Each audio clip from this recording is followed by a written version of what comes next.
Van Buren stumbles into the great economic financial disaster of 1837, which was pretty much the equivalent of the 2009 bust in the United States. And it was terrifying to people, and the banks were failing. The credit system of the country collapses. And so we're in a terrible recession, which really lasts for years. What became known as the Panic of 1837 shut down 90% of factories on the East Coast. In New York, at least 50,000 were unemployed, more than 15% of the city's population. New York City was the great engine of the American economy, and with hundreds of thousands of people either out of work or underemployed, that took a lot of the wind out of Van Buren's sails.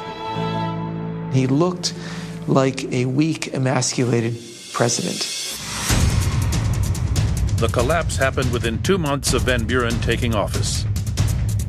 The president called an emergency session of Congress, the first that didn't involve a military crisis. He tried to put federal deposits of money into public places, but that wasn't tremendously effective.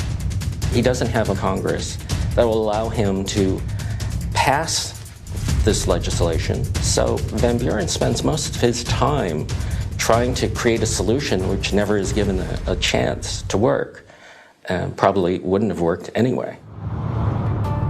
In his defense, no one had ever confronted a problem like this.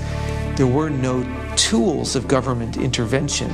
All the modern tricks that presidents use to open the floodgates or to close the floodgates to improve the economy didn't exist. Van Buren tried his best to run a tight ship at the executive mansion. There was only one government employee at the White House, the doorman. The president kept a small staff, around a dozen, and paid them out of his own pocket. But the perception was that he was out of step with the suffering public. He did some landscaping of the gardens around the White House, and he got in a lot of political trouble because it was a depression, and he had spent $3,000 on flower beds. He was easily made fun of, Martin Van Ruin.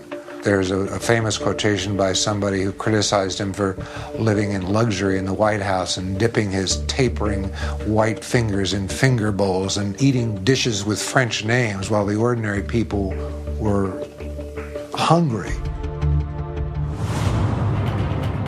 Andrew Jackson had been a man of the people. Van Buren appeared anything but. And with an election looming, the people were about to make their voice heard louder than ever before.